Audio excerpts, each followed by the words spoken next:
بسم اللہ الرحمن الرحیم۔ صرف 5 منٹ کا مدرسہ قرآن و حدیث کی روشنی میں 29 رمضان المبارک۔ نمبر 1، اسلامی تاریخ۔ حجۃ الوداع میں حضور صلی اللہ علیہ وسلم کا تاریخی خطبہ۔ 9 ذی الحجہ سن 10 ہجری کو جمعہ کے دن عرفات کے میدان میں، جس میں کم و بیش 1,24,000 صحابہ کرام رضی اللہ عنہم موجود تھے، رسول اللہ صلی اللہ علیہ وسلم نے ایک الوداعی اور تاریخی خطبہ دیا، جس میں آپ صلی اللہ علیہ وسلم نے فرمایا: غور سے سنو، تمہارا ایک معبود ہے اور تم سب ایک باپ حضرت آدم علیہ السلام کی اولاد ہو۔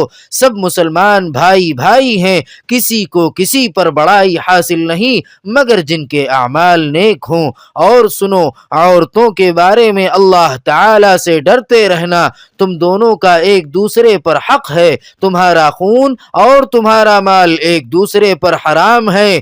دیکھو، میرے بعد گمراہ نہ ہو جانا کہ ایک دوسرے کو قتل کرنے لگو۔ میرے بعد تمہارے لیے خدا تعالی کی کتاب اور میری پیروی سیدھا راستہ ہے، اگر اس پر مضبوطی سے قائم رہو گے تو کبھی گمراہ نہ ہوگے۔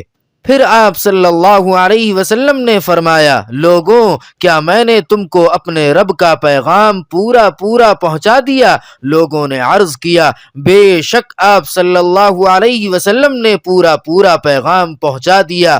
آپ صلی اللہ علیہ وسلم نے شہادت کی انگلی آسمان کی طرف اٹھائی اور 3 مرتبہ فرمایا: اے اللہ، تو گواہ رہنا۔ خطبہ کے بعد آپ صلی اللہ علیہ وسلم ذکر الہی میں مشغول ہو گئے اور حج کے ارکان مکمل کر کے مدینہ واپس ہوئے۔ نمبر 2، اللہ تعالی کی قدرت۔ برموڈا کا عجیب و غریب سمندر۔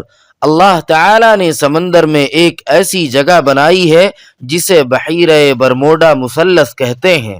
اس سمندری علاقے کے متعلق بڑی عجیب بات یہ ہے کہ اس میں کوئی ہوائی جہاز، پانی کا جہاز وغیرہ جاتا ہے تو وہ غائب ہو جاتا ہے۔ کئی دفعہ تو ایسا ہوا کہ اس کے پاس سے گزرنے والے جہاز میں آگ لگ گئی، جس سے وہ جل کر راکھ ہو گیا۔ اب تک تقریباً 521 ہوائی جہاز اس سمندری علاقے کے اوپر سے گزرتے ہوئے اچانک جل کر تباہ ہو چکے۔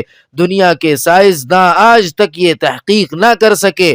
فلکی سیارچہ یعنی سیٹلائٹ کے ذریعے جو تصویر لی گئی اس میں صرف کوہرا نظر آتا ہے۔ آخر دنیا کے اس حصے میں کیا ہے؟ یقیناً انسان کو اللہ تعالی کی قدرت کے آگے گھٹنے ٹیکنے ہی پڑتے ہیں اور یہ ماننا ہی پڑتا ہے کہ پوری کائنات کا چلانے والا اللہ تعالی ہے۔ نمبر 3، ایک فرض کے بارے میں صدقہ فطر کس پر واجب ہے؟ رسول اللہ صلی اللہ علیہ وسلم نے ہر چھوٹے بڑے، مرد و عورت، آزاد و غلام مسلمانوں پر 1 صاع کھجور یا 1 صاع جو صدقہ فطر واجب قرار دیا ہے اور نماز عید سے پہلے اس کی ادائیگی کا حکم دیا ہے۔ نمبر 4، ایک سنت کے بارے میں تکبیر کہتے ہوئے عیدگاہ جانا۔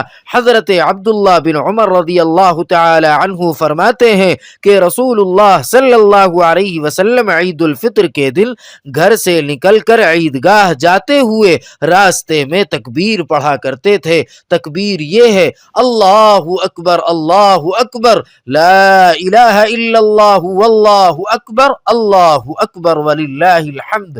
نمبر 5، ایک اہم عمل کی فضیلت، انعام کی رات۔ رسول اللہ صلی اللہ علیہ وسلم نے فرمایا: جب عید الفطر کی رات ہوتی ہے تو اس کا نام آسمانوں پر لیلۃ الجائزہ یعنی انعام کی رات سے لیا جاتا ہے، اور جب عید کی صبح ہوتی ہے تو حق تعالی شانہ فرشتوں کو تمام شہروں میں بھیجتے ہیں۔ وہ زمین پر اتر کر تمام گلیوں، راستوں کے سروں پر کھڑے ہو جاتے ہیں اور ایسی آواز سے جس کو جنات اور انسان کے علاوہ ہر مخلوق سنتی ہے پکارتے ہیں کہ اے محمد صلی اللہ علیہ وسلم کی امت، اس کریم رب کی درگاہ کی طرف چلو جو بہت زیادہ عطا کرنے والا ہے اور بڑے سے بڑے قصور کو معاف کرنے والا ہے۔ نمبر 6، ایک گناہ کے بارے میں حرام مال سے صدقہ کرنا۔ رسول اللہ صلی اللہ علیہ وسلم نے فرمایا، جس نے حرام مال جمع کیا پھر اس میں سے صدقہ کیا تو اجر و ثواب کے بجائے الٹا وبال ہوگا۔ نمبر 7، دنیا کے بارے میں صحابہ کرام رضوان اللہ تعالی علیہم اجمعین کی دنیا سے بیزاری۔ حضرت ابو ہریرہ رضی اللہ تعالی عنہ کچھ لوگوں کے پاس سے گزرے جن کے ہاتھوں میں بھنی ہوئی بکری تھی۔ ان لوگوں نے حضرت ابو ہریرہ رضی اللہ تعالی عنہ کو کھانے کے لیے بلایا تو انہوں نے انکار کر دیا اور کہا کہ اللہ کے رسول صلی اللہ علیہ وسلم اسی حال میں دنیا سے چلے گئے کہ جو کی روٹی بھی پیٹ بھر کر کبھی نہیں کھائے۔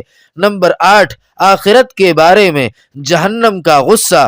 قرآن کریم میں اللہ تعالی فرماتا ہے، جب جہنمی لوگ جہنم میں ڈالے جائیں گے تو اس کی خوفناک آواز سنیں گے اور وہ ایسی بھڑک رہی ہوگی کہ گویا غصے کے مارے پھٹ جائے گی۔ نمبر 9، طب نبوی سے علاج، بخار کا علاج۔ رسول اللہ صلی اللہ علیہ وسلم نے فرمایا، جسے بخار آ جائے وہ 3 دن غسل کے وقت یہ دعا پڑھے تو انشاءاللہ اسے شفا حاصل ہوگی۔ بسم اللہ اللہم انما اغتسلت رجاء شفائک وتصدیق نبیک محمد صلی اللہ علیہ وسلم۔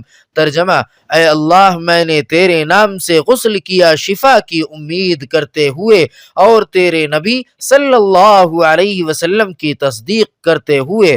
نمبر 10، قرآن پاک کی نصیحت۔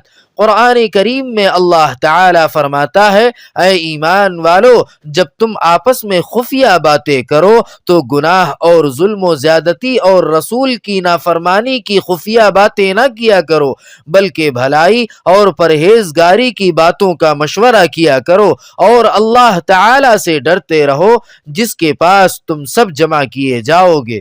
سبحان ربک رب العزت عما یصفون وسلام علی المرسلین والحمد للہ رب العالمین۔